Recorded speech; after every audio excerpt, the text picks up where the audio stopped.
Alors, Lamine TPJ, on le sait, dans le début des années 2000, tu étais très connu, très en vogue avec tes compères de l'époque, dont tu parlais sur ce plateau il y a quelques instants. Vous formiez le groupe TPJ. Tant pis pour les jaloux. Hein. Vous étiez plébiscité, présent dans tout le pays, vous alliez même dans la sous-région. Mais après la dislocation du groupe de danseurs, Lamine, tu deviens chanteur. Ne penses-tu pas que c'est un gâchis d'avoir mis ton talent de danseur au service de la chanson quand tu aurais pu rester danseur? Merci pour la question. C'est pas un gâchis?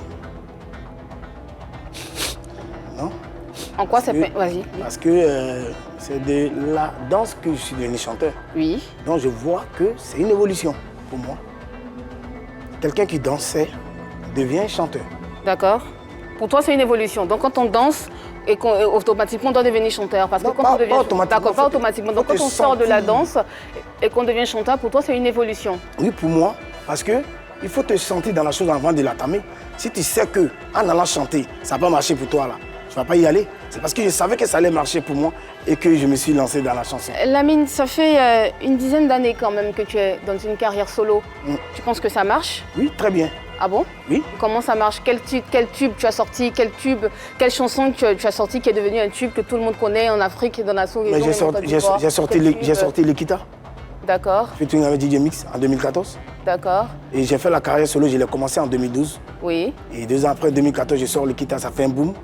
Et à travers l'Ekita, on me contacte partout, je vais en Europe pour des tournées européennes. Donc on est sur un seul titre, Lamine? Non, on n'est pas sûr. Tu me laisses parler, j'ai pas fini. Vas-y, continue. Je finis ma tournée européenne, je reviens à Abidjan. Je sors encore un autre tube, qui est le Bougie Extravagant. Et ça... Le Bougie Extravagant. D'accord. Ça fait aussi son chemin. Et je suis contacté, vous voyez, parce que les gens pensent que quand on dit un artiste, ça marche pour lui, c'est forcément, on doit le voir partout et tout. Il y a plusieurs manières. Il y a plusieurs manières de se défendre dans ce milieu. Quelle est la manière que toi tu utilises? Quelle est la manière qui est la bonne pour toi? Mais la manière qui est la bonne pour moi, du moment où on arrive à me contacter, je vais faire mes gombos en esprit et je reviens. Je me sens dans ma peau, j'arrive à souvenir mes besoins. Je pense que c'est déjà suffisant pour moi. Hein. Mais tu es d'accord avec moi que si ta chanson sort ici en Côte d'Ivoire et qu'elle n'est pas assez connue, tu n'as pas de succès, tu dis qu'il y a des façons d'être contacté, il y a des façons d'avoir du succès, oui, d'accord, mais cette chanson Bougie Extravagant que tu as sortie après l'Ekita, on va revenir tout à l'heure sur l'Ekita, qui n'est pas assez connue, tu es d'accord avec moi que c'est pas connu? Tu es d'accord avec moi? Non. Bougie Extravagant, tu es d'accord avec moi que c'est pas connu? Tu es d'accord avec moi qu'on se demande où est passée Lamine TPJ après l'Ekita? Non, je ne suis pas d'accord. D'accord, mais pourquoi? Je ne suis pas d'accord parce que moi, c'est moi qui ai mon téléphone. C'est moi que les gens contactent. Et c'est mes managers que les gens contactent. Aujourd'hui, il y a un truc que les gens ils comparent. C'est vrai, des artistes qu'on voit tous les jours sur les écrans, les gens ont tendance à se dire que c'est ces artistes-là qui marchent. Vous voyez? D'accord. C'est pas forcément que, tu vois, cet artiste qui passe beaucoup sur la télévision, son clip passe partout, qu'il a des gombos. Hein. Lamine? Il y a des personnes qui sont là, mais ils ont des gombos. Lamine? Oui. Il y a Zota, qui est très bonne danseuse. Oui. Il y a Ordinateur, qui est très bon danseur. Je vais même loin. Il y a Gadoukou la star, que tout le monde connaît, qui a un carton en dehors de notre pays, au-delà de nos frontières. Tu vois que eux, ils arrivent à s'en sortir avec la danse. Ils sont restés danseurs.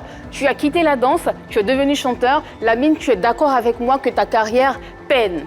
Ta carrière bat de l'aile, elle a du mal à se relever. Tu es d'accord avec moi ou pas? Tu aurais pu rester danseur et faire comme ces personnes-là qui sont connues dans le monde entier, qui font des masterclass. Je ne suis pas d'accord parce que moi, j'ai pas ma manière, c'est-à-dire j'ai pas la même manière de voir les choses avec eux. C'est moi qui ai décidé d'être chanteur. Et la danse, qui t'a dit que j'ai laissé la danse? Personne n'a dit que tu avais laissé la danse. Voilà. Je dis que ton talent, cet énorme talent que tu as, tu aurais pu le laisser, tu aurais pu continuer de faire de la danse plutôt que de devenir chanteur, vu que ta carrière de chanteur, sincèrement, est encore au bas de l'étage, enfin, oui, bas de l'aile. C'est bien dit, mais c'est un choix. C'est un choix, c'est moi qui ai choisi. C'est parce que je sais qu'en allant là-bas, je peux m'en sortir.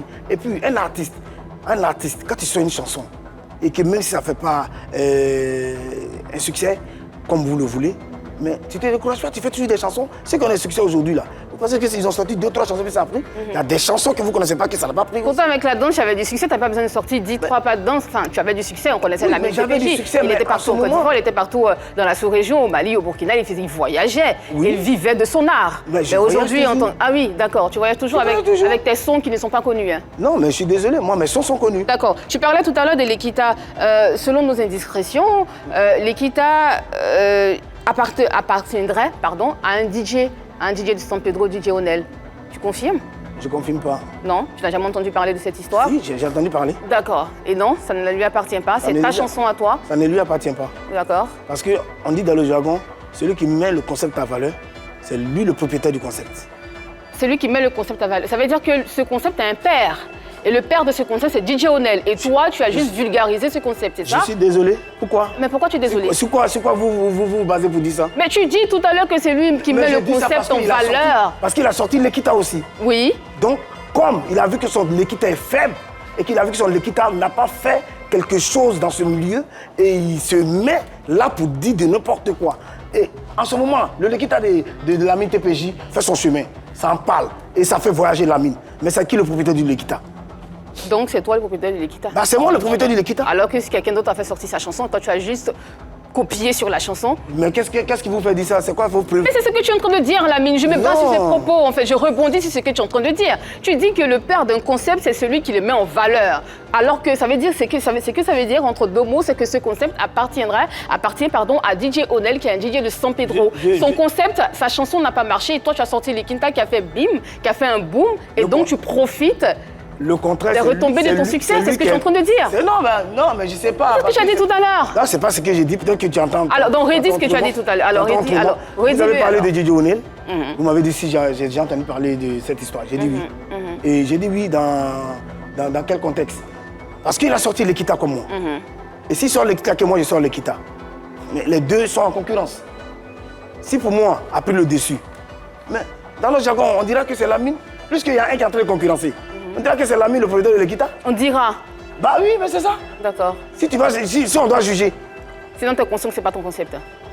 Mais attends, c'est mon concept. Merci Yves, c'était ma dernière. Fin donc de la question mondiale.